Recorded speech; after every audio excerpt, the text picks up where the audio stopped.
Hey, what's up, VC? This is Jason, doing my second VC video. I got a few things to talk about, kind of piggybacking off, what is his name? Back to Vinyl, who just undid one of his Grails, and he was mentioning Teenage Fan Club and Sugar. So,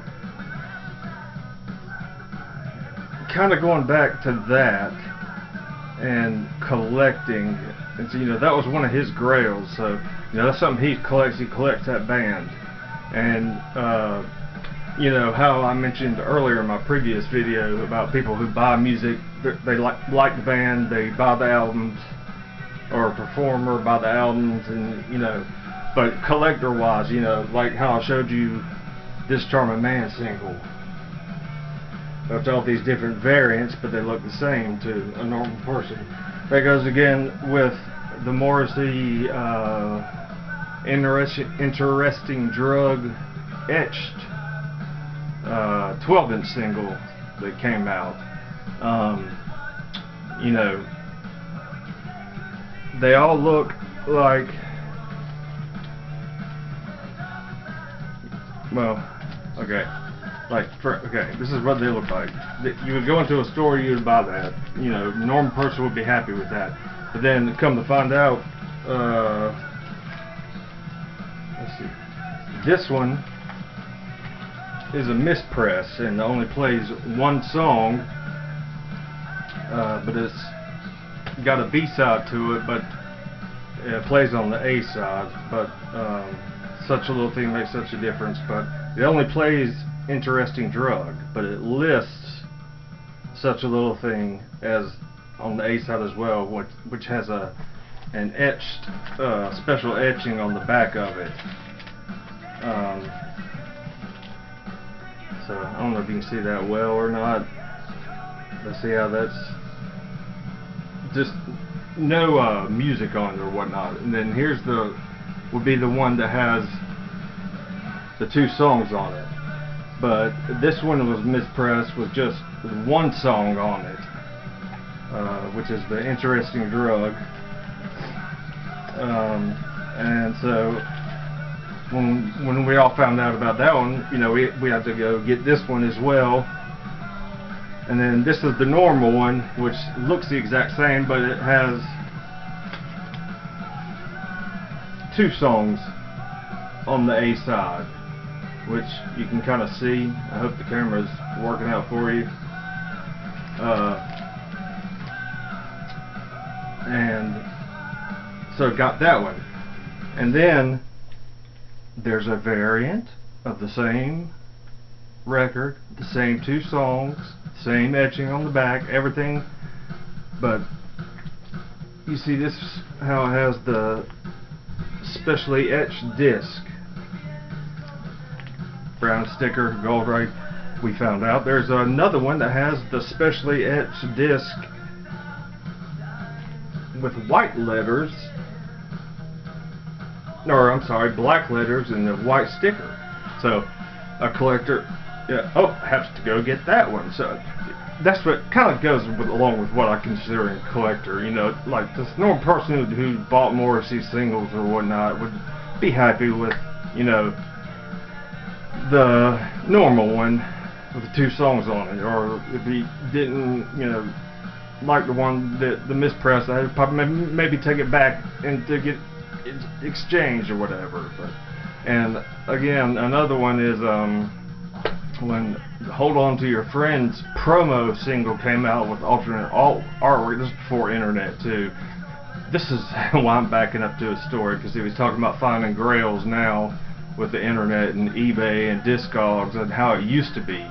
Like, we would print or put our want lists in like Morrissey fanzines, or whatever kind of music you're into at the time. Record collector, or what was it,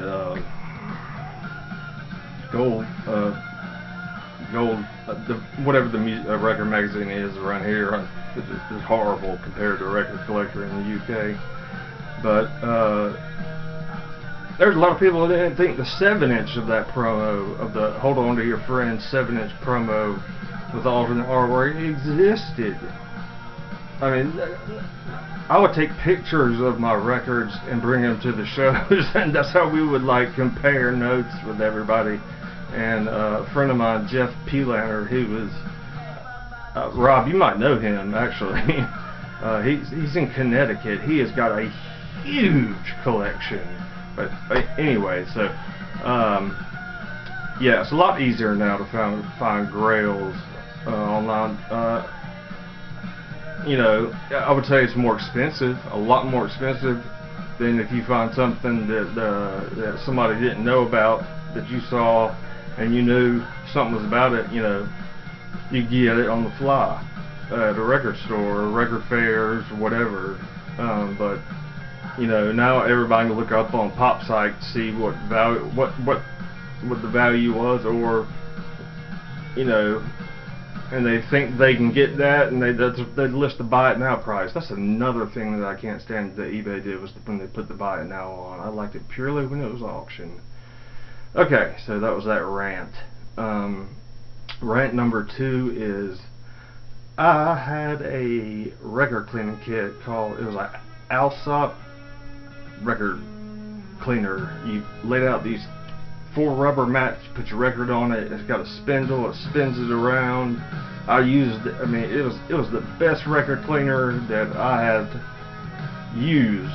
You know, I can't afford those big fancy vacuum things, and I tried the spin wash, and I wasn't too enthused with it. But anyway, Alsop just announced that they have a new version of their record cleaner. It's ALLSOP. Track Alsop I don't remember the name of it, but that'll be the next one I get, because I got this piece of junk, the RCA disc washer, which I will say, these used to be really good when you used to be able to put the solution down in the container. The older ones, I mean, this, I wouldn't even call it a brush. I mean, it just smears around. It is awful. It's like you're supposed to squirt a few drops, rub it in, and then put it on your turntable. And I gave it a try. I'm not gonna use it anymore. Oh yeah, and a brush. I mean, like, to scrape that. But I highly recommend Alsop. I'll put the link to them down in the below the description, because that's what I highly recommend. Okay, so yeah, I will never be using that again. The older ones were good, not anymore. And Rob from Boston, he mentioned my Morrissey tattoo, but I don't know. He wanted to see this one, which I hope the camera is picking it up. I got that when I was in Manchester, England, in 2006 or something. I hope you can see it. It's the Smith Me's Murder cover. And I'm new to filming. This is an old camera. Obviously I gotta get a new one because I want to continue doing this. And I did want to show Rob again this ragged out Morrissey shirt I wore to the first show in 2006 at the Cain's Ballroom in Tulsa, Oklahoma. Me and my wife and a few friends drove from South Carolina to Tulsa. That was a long drive. And for like the Morrissey's warm-up gigs, they wanted to play the Cain's Ballroom because the Sex Pistols played there on their first and last tour of the U.S. But anyway, I wore this, and Gary Day came out and was taking pictures, and he hung out with us, and I got him to sign the back of my shirt. It says Gazman, which Gary Day's an awesome bass player. Okay, so Rob, those show up on camera. If not, I'll get them at another time. So back to collecting. These I like to collect also quirky records. Like, for instance, which I did not even know that this was going to be coming out this coming record day, but I looked for this for a while because I saw it in a record magazine. But it's the Leonard Nimoy's Music from Outer Space. And this is the original pressing, not the Record Store Day pressing, on Dot Records. And the songs on it are hilarious. It's like Music to Watch Space Girls by, Twinkle Twinkle Little Earth,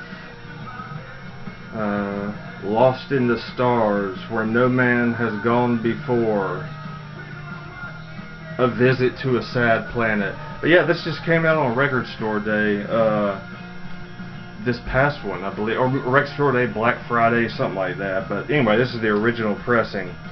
I'm looking for Alfred Hitchcock's Songs to Be Murdered By, and the cover of it's Alfred Hitchcock, and he's got a hatchet stuck in his head.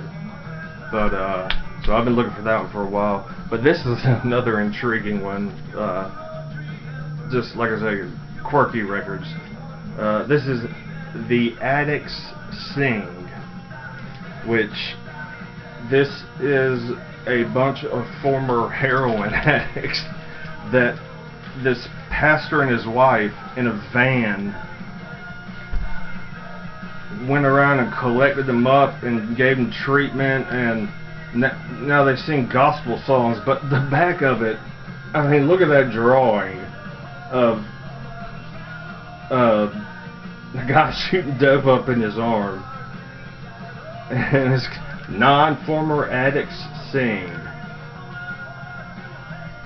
And there's their van that they go around singing in. I don't know if you can see it, but anyway, it's another quirky record. I don't know, it's just bizarre to me that they had these, but they're pretty neat. But anyway, I'm still looking for the Hitchcock record, Songs to Be Murdered By. But speaking of Grail, I wouldn't call this a Grail, but it's one I've been wanting for a while, that still was in good condition and had the t-shirt iron-on thing, which is Metallic KO by the Stooges.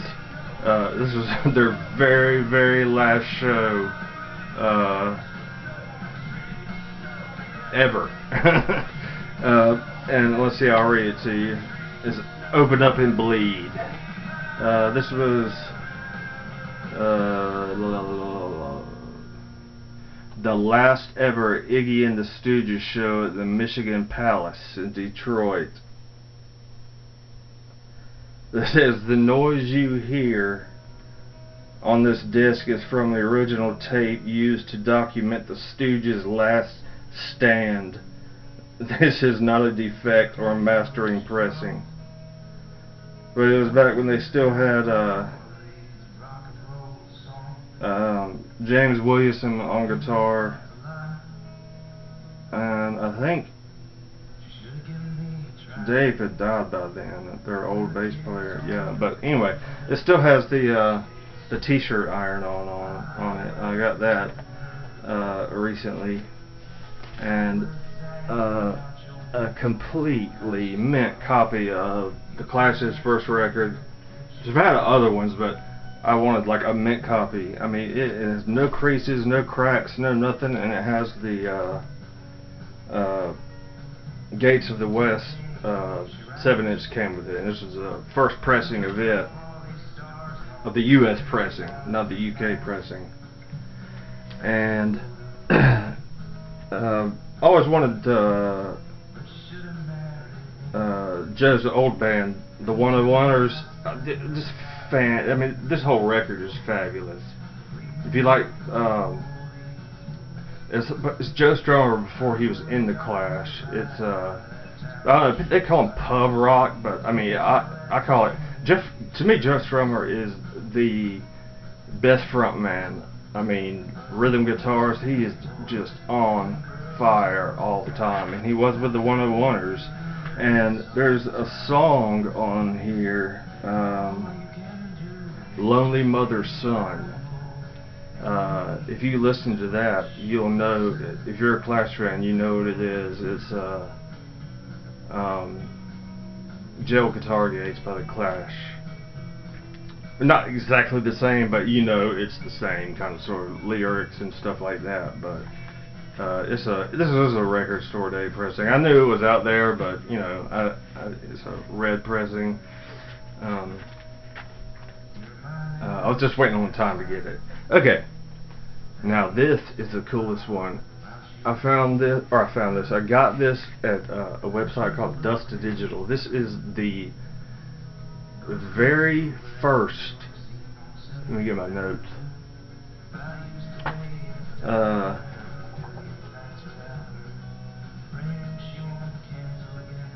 It's the very first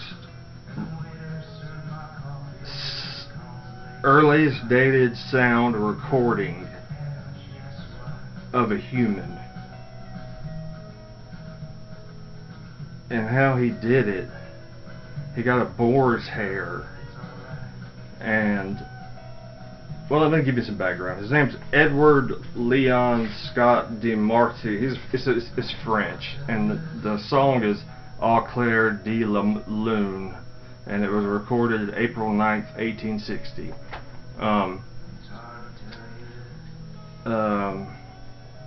Let's see. He got a boar's hair and got a piece of glass and a lantern and put soot over, or you know, held the glass over the lantern and got soot on it. And that was what he did his etching in. Gosh, that's a good song. The Gaslight Anthem. Back to Vinyl, you will love Gaslight Anthem. You know that. They're such a good band. I saw them when I was in Charleston a couple of years ago. But anyway, here's his old notes, and then there's his little machine. And this was way before the Edison came out. But anyway, it's 5 seconds of him singing a French child song. So we'll give it a shot. It's really, really nothing to listen to, but I'll let you hear what it sounds like. He etched it from a boar's hair onto the stood it up glass with a cone that he made and recorded his voice. So this is the very first recording of a human ever made. Is the way I read it. But I'm gonna turn it up so you can hear it, but you really won't be hearing nothing. Turn it off. Yeah, there. Okay, you ready? I'm turning it up loud.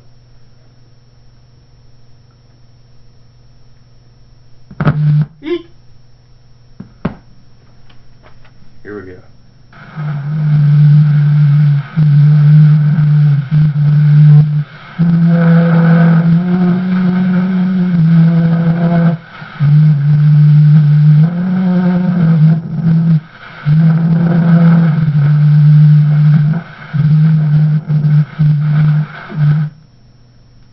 There you go. First ever human recording. I'll put the link down to this down in the little area below as well. It's and you can read about, you know, all about it. There's a lot more to it than just a boar's hair and a piece of glass. But it was really interesting. But anyway, this is a limited edition to, I think, 1,500 copies that the Smithsonian printed. And so I thought it would be neat to have one. I believe that's it. So anyway, I hope you enjoyed my second video. I'm still new to this. Again, I'll be having lots more things to talk about, lots more music, guitar building, Grails, music stores, everything. But anyway, I hope you enjoyed, and I will see you guys next time. Alrighty.